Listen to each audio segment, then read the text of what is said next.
Mateus capítulo 9, versículo de 9 a 17. E o Senhor estava ministrando no meu coração agora. E o versículo 13 teve um significado muito forte para mim, está tendo ainda, o Senhor está ministrando no meu coração essa palavra. Quando Jesus disse assim: ide, porém, e aprendei o que significa misericórdia quero, e não sacrifício, pois não vim chamar justos, e sim pecadores. Meu irmão, minha irmã, o Senhor está dizendo assim, nessa noite, de que talvez seja melhor você ir embora. Talvez seja melhor você ir embora deste lugar, ir embora da presença dEle, se for para você estar aqui, como quem não precisa dEle. Vamos ler o texto? Vamos ver se a gente consegue compreender melhor essa palavra. Versículo 9 diz assim, Mateus capítulo 9, versículo 9, diz assim: partindo Jesus dali, viu um homem chamado Mateus, sentado na coletoria, e disse-lhe: segue-me. Ele se levantou e o seguiu. E sucedeu que, estando ele em casa, à mesa, muitos publicanos e pecadores vieram e tomaram lugares com Jesus e seus discípulos. Ora, vendo isso, os fariseus perguntavam aos discípulos: por que come o mestre com os publicanos e pecadores?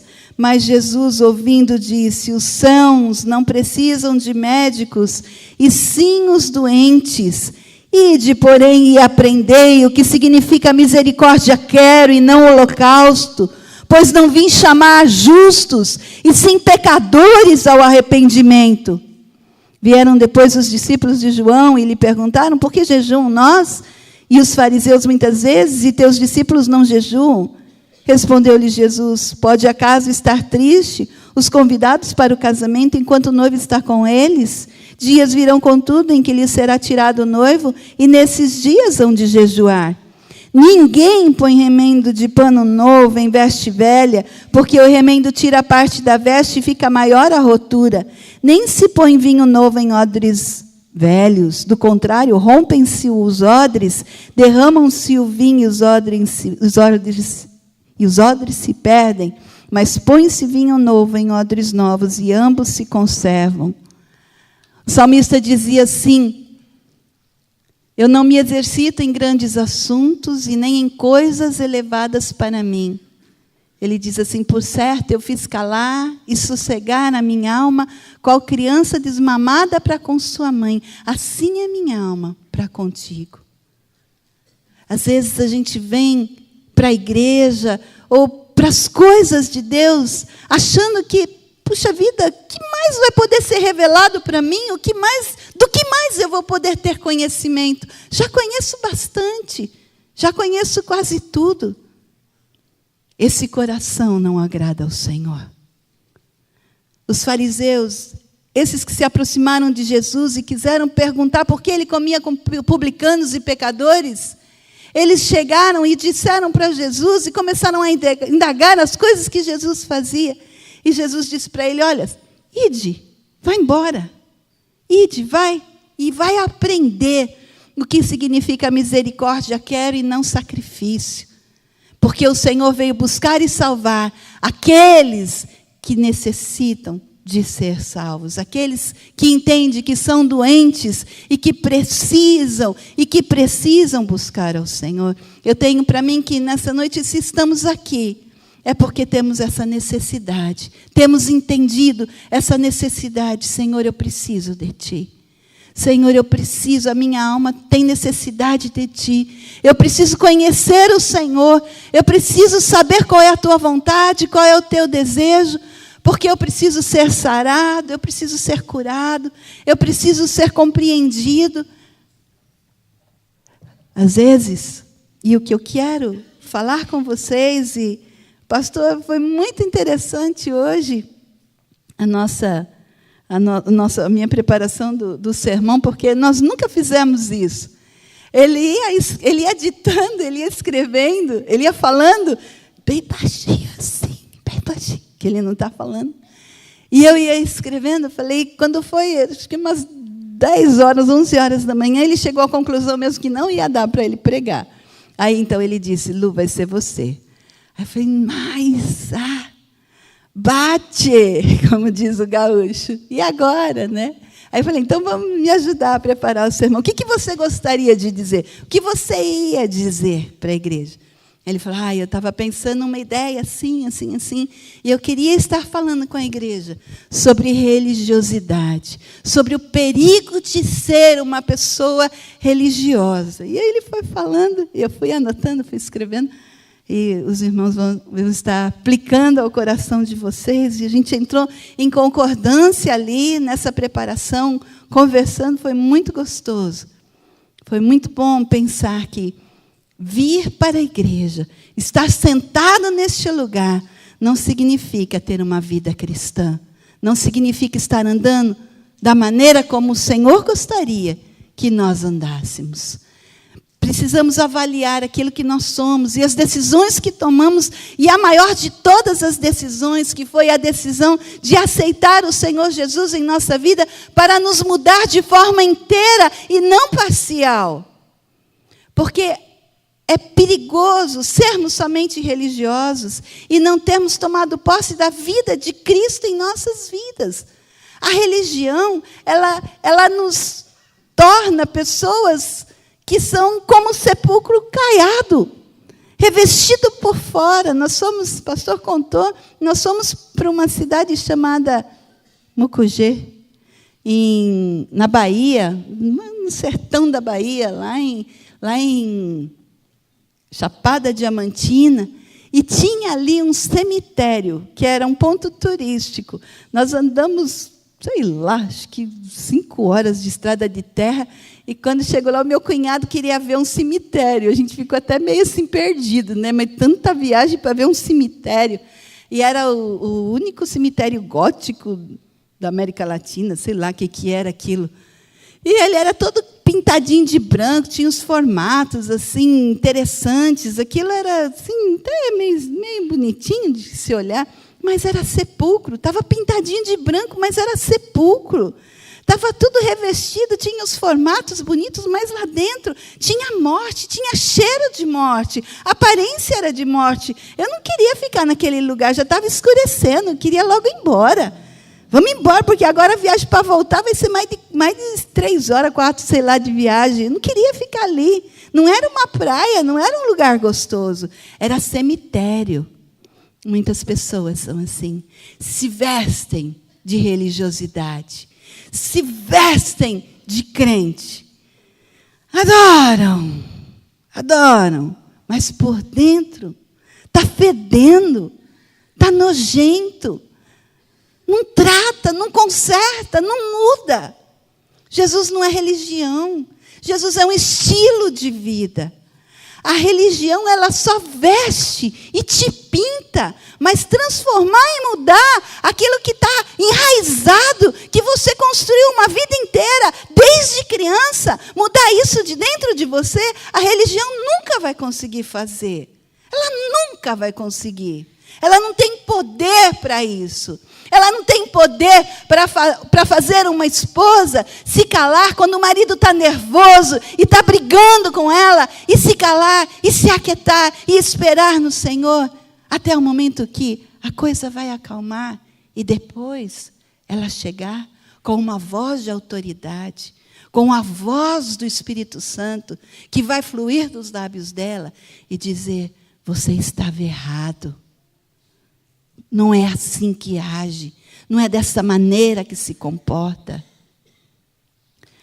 Só o Espírito Santo vai ter o poder de fazer com que o marido consiga engolir a estupidez de uma mulher idiota, que o trata feito um imbecil, e aguardar no Senhor o momento que Ele vai restaurar a história dela.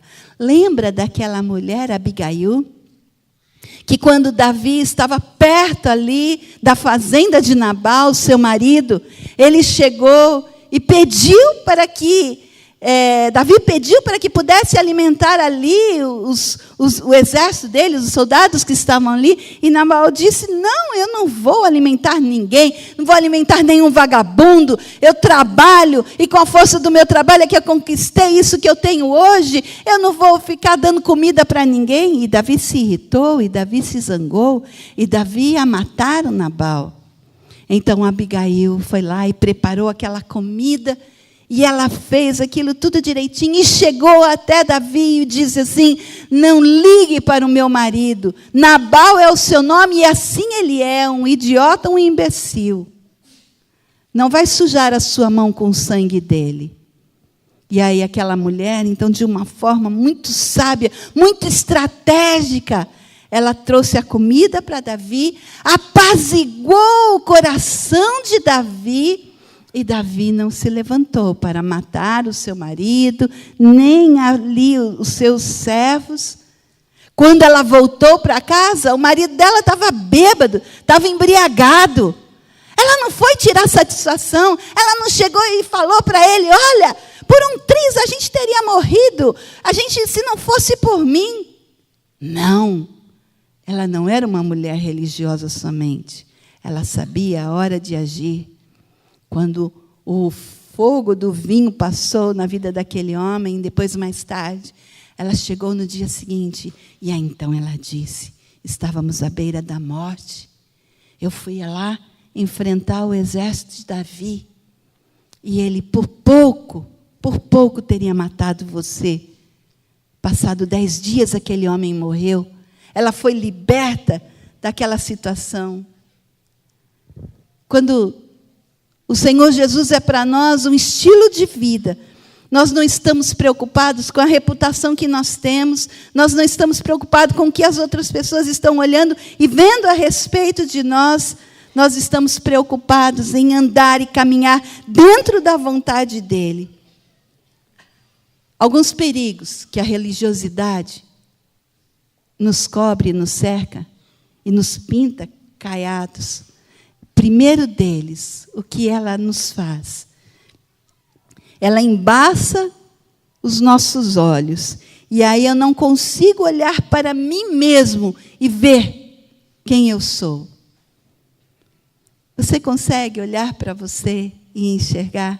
Lembra da história de Nicodemos? Ele foi de noite falar com Jesus. Ele foi à noite saber o que precisava fazer para ser salvo.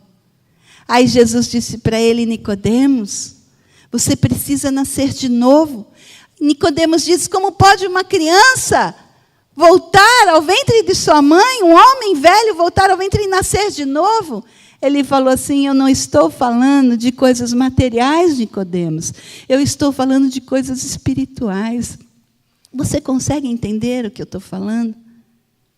Você consegue olhar para dentro de você e perceber se há uma religiosidade, se isso tudo que você tem vivido é uma casca, é uma ferida que está cobrindo a enfermidade que está lá dentro? Ou se de verdade mesmo, você vem buscar ao Senhor, e você vem adorar, e você vem lançar a tua vida aos pés do Senhor, ainda que seja para dizer: Senhor, eu não estou conseguindo. Talvez no domingo você tenha que vir aqui, aos pés do altar, para dizer: Senhor, eu não estou conseguindo ser essa pessoa que o Senhor gostaria que eu fosse. Senhor, eu tenho continuado errando, eu estou errando, eu preciso de um conserto na minha vida. Mas o que você não pode vir é aqui, na presença do Senhor, como aquele que sabe tudo, que conhece tudo, que faz tudo certo, que nunca erra, que não tem do que se arrepender, que não tem um perdão para pedir. Essa pessoa, ela é um sepulcro caiado. Ela é. Sabe? o Senhor está interessado em que se prostre aqui à frente pessoas que não sabem de tudo, que não conseguem tudo, que não acertem tudo, mas que tentam. Lembra? Aquela mulher que... Eu nunca me esqueço dessa passagem, porque ela mudou muito, na verdade, o conceito que eu tinha a respeito de fé. Quando aquele homem, ele disse, Senhor, cura minha filha, que está terrivelmente endemoniada. Tal. E aí ele disse assim, mas se pode, eu posso, tudo é possível aqui crer. Então o homem disse assim para Deus, eu não tenho fé para curar a minha filha. Era esse coração que Deus estava em busca. Era desse coração. É desse coração aqui nessa noite que o Senhor está em busca. Daquele que consegue enxergar e dizer, eu não consigo. Eu não estou conseguindo. Eu estou tentando, mas eu não estou conseguindo. É para esse que o Senhor disse, eu vim para os enfermos. Eu vim para os doentes. Eu vim para os necessitados. Sabe, não é para aquele distraído que tanto faz como tanto fez. Não é para aquele que nem o pastor fala que só vem para carregar a Bíblia da mulher. Porque quando a mulher fica de dieta, quando ela não vem por 40 dias na igreja porque ela está dieta, ele também não vem. Ele não tem necessidade, ele não tem nada para apresentar diante do Senhor. O Senhor, ele está em busca daqueles que se apresentam por Ele porque não consegue, porque precisa. Muitas vezes, Marcelo, eu vim para a igreja sem ter vontade. Eu vim sentei nesse lugar aqui, sem ter vontade de vir. Mas eu falei para o Senhor, Senhor, tem misericórdia de mim. Eu tenho uma coisa para te dizer, meu irmão, e que tem, assim, assustado, de certa forma, o meu coração. Nós vamos viver um mover novo na igreja. Já estamos vivendo, não sei se você percebeu. O nosso culto hoje já teve um mover diferente. Nós estamos vivendo um mover. Nós estamos nos levantando para orar. Passamos esse mês aqui em consagração, em jejuns, em oração. Sabe o que eu estou vendo? A água está mexendo. A água está mexendo. E alguns vão entrar, mas alguns não vão. O Senhor vai operar a glória dele sobre aqueles que se lançarem para viver esse mover que ele está fazendo. Mas se você não for, se você não der o passo, se você não se jogar no poço. Lembra daquele homem? Dizia, as águas se movimentam no poço, e um anjo vem e desce do céu, e aquele que se lança primeiro é curado. Mas eu não tenho como chegar, eu sou o último da fila, ninguém me joga para dentro do poço para que eu seja curado. A religiosidade, ela tem um perigo muito grande. A gente não consegue enxergar a gente mesmo e não consegue nem enxergar também a necessidade que os nossos irmãos têm. A religiosidade, ela só busca se invernizar, mas não ajudar. Quando a gente percebe, tem uma vida, um caminhar com Cristo, a gente olha para os outros sem julgamento. Lembra no texto? O que eles disseram? Mas por que come com publicanos e pecadores? Olha o julgamento. Não eram religiosos, não tinham uma religião, mas estavam procurando um defeito em Jesus. Gente, procurar um defeito em Jesus é grave, não é? Agora, se a gente... Não tem aquele versículo que fala assim, aquele ditado que diz assim, nem Jesus agradou a todo mundo, não é? Se eles conseguiam olhar para Jesus e achar e procurar algum defeito nele, quanto mais um religioso não olha para você e encontra um defeito, uma falha? Ou você, olhando para os outros, não descobre uma falha e um defeito? E quantos Quantas pessoas vestidas de religiosidade olharam para a vida de outras pessoas e até abandonaram a fé, porque ficaram olhando para elas e fizeram julgamento delas. O Senhor Jesus, quando nós temos uma vida cristã verdadeira com o Senhor Jesus, quando nós olhamos para o nosso próximo, é para poder ajudar. Se ele faz coisa errada, se ele está agindo errado, de que forma que eu posso ajudar? Como eu posso ser um instrumento de Deus para ajudar a consertar a vida dele? Eu não vou lá e dou um chute para que ele caia. Já está fazendo errado, já está errando, aí vou eu lá e dou um chute para que ele caia no precipício de verdade. Não, isso é religiosidade. Só fica olhando, observando de fora. Mas tratar, consertar, ajudar, amar ao próximo, só Jesus. Só Jesus. Só a vida cristã, genuína com o Senhor Jesus, é que pode fazer isso. Às vezes, a religiosidade, ela embala o berço de pessoas que são ciumentas e invejosas. A religiosidade, ela é um canal, um instrumento para que a gente possa condenar e acusar os nossos irmãos. Mas você e eu não podemos abraçar um sistema. Nós precisamos abraçar o Senhor Jesus. Quando eles olharam para aqueles publicanos e para aqueles pecadores, eles tiveram ciúmes. Ah, mas Jesus, você devia estar comendo com a gente, e não com os publicanos, e não com os pecadores. Os pecadores eram aquelas pessoas pobres, que elas não tinham condições de matar ali uma ovelha, ou de matar um animal, para que o pecado dela pudesse ser perdoado. Lembra? No Antigo Testamento, a história conta que sem derramamento de sangue, não havia remissão de pecados. Só era perdoado o pecado se houvesse o derramamento de sangue. E se você não tinha dinheiro para comprar um animal, para pedir perdão pelo seu pecado? Então você era pecadora, você era pobre.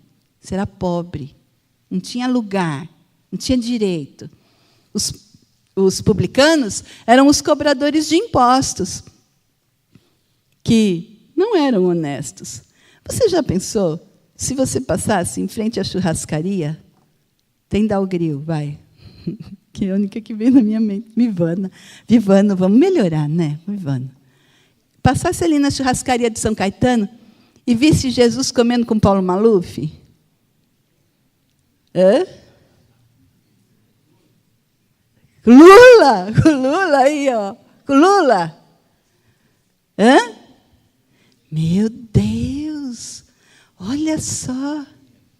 Eduardo Cunha. Comendo com Eduardo. Hã? Jesus, ele veio buscar, a palavra diz, ele veio buscar e salvar aquele que se havia perdido. Nós somos preconceituosos, porque, para falar a verdade, para engolir determinadas coisas é difícil, né? É muito difícil. É só no poder do Senhor. É só no poder de Jesus. Ai, tem gente que você pensa assim, meu Deus, mas Jesus não veio salvar essa minha cunhada, ela não. Né? Eu lembro uma vez, eu estava pensando de uma pessoa, eu lembro como se fosse hoje, eu estava pensando de uma pessoa, e eu estava pensando justamente isso. Lembro o lugar que eu estava, daquela lombada, não tem aqueles prédios aqui onde a Débora mora, ali, na Moraes Costa, ali, Costa Barros. Eu, passando pela lombada, assim, eu estava pensando numa pessoa, e eu falei assim, mas fulana, nossa, Deus não morreu por ela, não. Eu acho que não tem salvação para ela, não tem conserto. Eu ouvi, gente, o Senhor falando no meu ouvido. Quem te disse que você é melhor que ela? Na hora. Falei, Senhor, tem misericórdia de mim. Senhor, tem misericórdia de mim. A gente faz julgamento. Muitas vezes, principalmente para pessoas que têm judiado e ofendido e maltratado a gente, como, por exemplo, os políticos da nossa nação, essa confusão, essa panela toda. A gente olha para isso. Mas uma pessoa que não é só uma religiosa, ela tem que olhar para isso e dizer: Senhor, tem mesmo misericórdia, transforma essa nação, muda a nossa história. Agora, tem gente que, só de ver, por exemplo, a pastora conversando com uma outra irmã, ou com determinadas irmãs, aí já chega e fala assim: mas só se importa com essas, nem liga para mim. Olha, cuidado, hein? Cuidado com a religiosidade. Eu estava brincando hoje, estava escrevendo ali no WhatsApp, e eu falei para a Gláucia. Eu falei, a Gláucia está viajando, está um monte de atarefada com um monte de coisa esses dias. Eu falei, estou com saudade de você vai no culto hoje? Aí ela falou assim, eu vou. Eu falei, eu gosto quando você está lá, quando eu prego, né? Eu falei para ela, daí a pouco, é só ela, pastora? É só ela que você gosta, e de nós, e das outras, e não sei o quê. Já veio um monte de conversinha lá. Eu falei, olha, vou falar sobre isso na pregação. Eu vou falar que ciúmes é um ponto forte da religiosidade. Nós vamos nos aproximar de outras pessoas para podermos ajudá-las, para podermos encaminhá-las aos caminhos do Senhor e fazer com que a nossa vida seja um referencial para que ela mude, para que ela seja transformada, por pior que seja a outra pessoa. Eu sei que falar disso é muito fácil, fazer é o que é difícil. Mas o Senhor nos dá poder para que possamos caminhar e andar dessa forma como Ele quer, porque Ele tem prazer em ver os seus filhos agindo e fazendo dessa forma. O Senhor nos chamou e Ele quer nos vestir, nos revestir de uma espiritualidade e não de uma religiosidade. A Sara disse aqui no começo, de forma bem clara, de que o Senhor está à procura de adoradores que o adorem em espírito e em verdade. Para de ficar olhando para as outras pessoas. Para de achar que você sabe tudo e que você não erra, de que você é perfeito. Não é.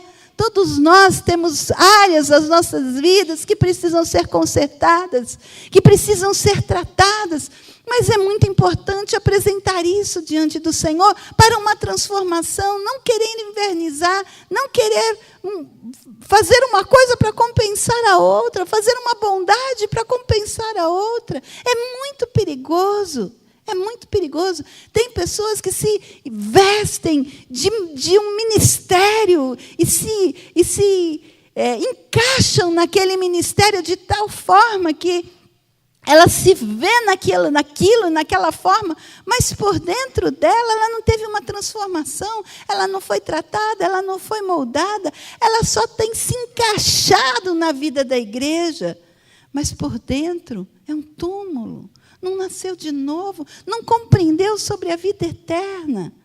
Se encaixou, percebe? É muito fácil a gente se encaixar. E, acima de tudo, aqui na comunidade, principalmente como mulheres, se encaixar aqui é muito legal, porque a gente vem trabalhar, a gente faz trabalhinho manual, de segunda-feira tem o artesanato, durante a semana as irmãs estão sempre se reunindo, fazendo um trabalhinho aqui, um trabalhinho lá, tomando um cafezinho da tarde. Gente, a gente pode se envolver com esse sistema e não ter uma transformação genuína de dentro. Os homens, os irmãos, podem fazer parte do churrasco dos homens, se encaixou direitinho, porque gosta dos louvores, assim. Eu não sou assim uma pessoa de ir para a balada. Eu gosto mesmo dessa coisa assim mais séria, de estar numa coisa mais séria, e só se encaixou. Mas não tem vida de Jesus dentro da vida dele. Como é que fica? Precisa avaliar. Precisa avaliar. A Bíblia diz assim, ó, um coração contrito, Deus nunca vai desprezar. Um coração contrito, o Senhor nunca vai desprezar a oração de um coração contrito. Nós estamos à véspera de um encontro.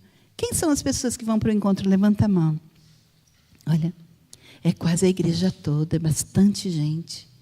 Esses dias, nós vamos estar passando por um mover de Deus, trabalhando em nosso ser, em nosso íntimo. E eu sei que tudo isso vai cooperar para que a manifestação do Senhor se apresente em nosso meio. Eu creio nisso, eu creio nisso. Nós estamos nos preparando para um encontro, para um momento a sós com Deus, para ouvir a voz de Deus, para experiências com Deus. E o Senhor se agrada disso. Ele se agrada desse desejo da igreja, dessa manifestação, e o desejo da igreja de ter separado um tempo e um momento para isso. E Ele vai nos visitar. Ele irá nos visitar. Mas a gente precisa estar avaliando os nossos comportamentos. Porque a Bíblia diz assim, não pode da mesma fonte jorrar água doce e água amargosa. Ou você é de Jesus, ou tudo que você está vivendo é só uma religiosidade. Você pode ficar em pé? Para concluir.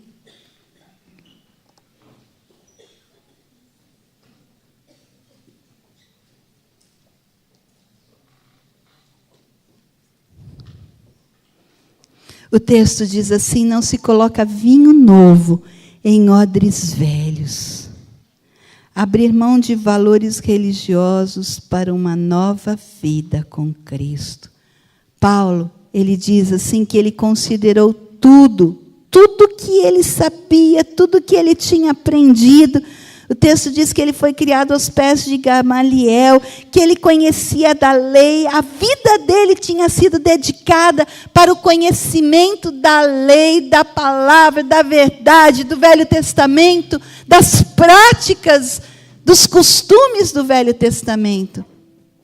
E a Bíblia diz assim que ele considerou tudo como esterco. Eu não sei de nada. Eu não sei de nada. A partir de agora, a única coisa que eu sei é que eu caí do cavalo e que Deus falou comigo, o Senhor Jesus me visitou e Ele falou que eu precisava aprender, que eu precisava nascer de novo e ser uma nova criatura. É isso que o salmista dizia quando ele falava assim, eu não me exercito em grandes assuntos e nem em coisas elevadas para mim. Por certo, eu fiz calar e sossegar a minha alma, qual criança desmamada para com sua mãe. Tal é minha alma para contigo. Ele diz, me desperta, Senhor, me desperta. Paulo, depois que ele caiu do cavalo, que ele considerou a religião dele, tudo aquilo que ele tinha de religioso, como esterco, ele começou a olhar de uma forma diferente. Eu fico pensando que começou a vir para ele a fisionomia daquelas pessoas que ele tinha matado. Estevão, ele consentiu na morte de Estevão. E quantos outros cristãos que ele aprisionou, que ele matou. E aí ele começa a entender então sobre a graça e o amor de Senhor Jesus, e que aquilo que ele achava que era para a morte, era para a vida. Então ele dedica então o resto da sua vida em favor daquelas pessoas. E ele começa a pregar o evangelho do Senhor Jesus por todos os lugares que ele andou. Quanto mais ele andava, quanto mais ele ia, mais almas ele conseguia. Mais almas ele conseguia. E foi dessa forma que o evangelho se espalhou e foi para a Europa. E foi dessa forma e nesse propósito que o evangelho do Senhor Jesus chegou até nós. Chegou até o Brasil. 2000 anos depois. E você? Você é um religioso? Você é um sepulcro caiado? Ou você é um adorador? aquele que quer adorar ao Senhor, ainda que não tenha conseguido de uma forma plena como precisa ser, mas é um adorador. É um adorador. Eu queria que você viesse à frente, você que vem e está com esse coração diante do Senhor, de querer acertar, de não ser só uma aparência de evangélico, não vestir só roupas de evangélicos, não vir só de domingo para a casa do Senhor, mas por dentro ser vazio.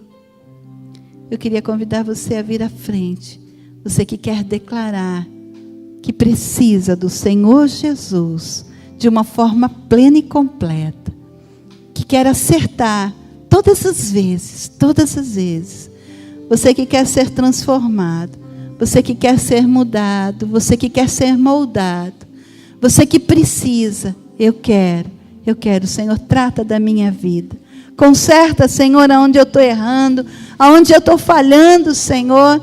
O Senhor enxerga o que tem pelo avesso do nosso coração.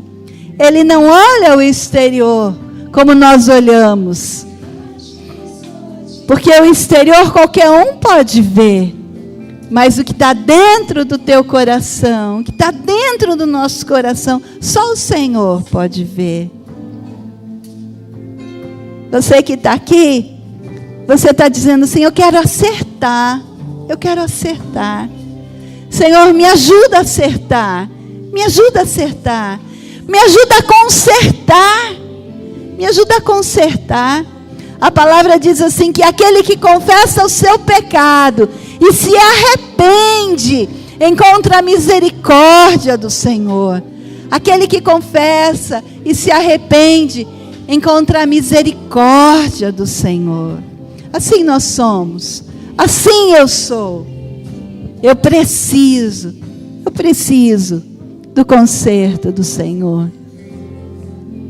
Senhor, em nome de Jesus, ó Pai, o teu povo, a tua igreja, os teus servos estão aqui, nós estamos aqui, eu, Senhor, me apresento diante de ti, para dizer, Senhor, livra-me, Deus, da religiosidade, livra-me do conhecimento, Senhor, que não opera, que não frutifica, que não traz mudança, que não alcança pessoas, que não tem palavra de vida, Senhor. Livra-me disso, livra, Senhor. Livra esta igreja disso, Senhor.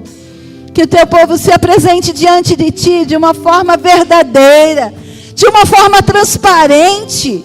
Senhor, o Senhor sabe, o Senhor conhece o avesso, o oculto e o escondido. O Senhor conhece e o Senhor enxerga. Nas trevas o Senhor consegue ver. Por isso, ó Pai, conserta, Deus, conserta. Transforma, Deus, transforma. Faça isso, Deus. Tenha misericórdia da comunidade de Cristo. Tenha misericórdia de nós.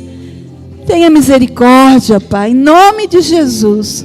Opera, Deus, opera sobre a vida dos meus irmãos. Tira todo o embaraço, Senhor. Todo o peso do pecado que amarra os pés dos teus filhos. Ah, Deus, em nome de Jesus, nos apresentamos diante de ti, Deus, e transforma as nossas vidas, Deus. Em nome de Jesus, ó Pai.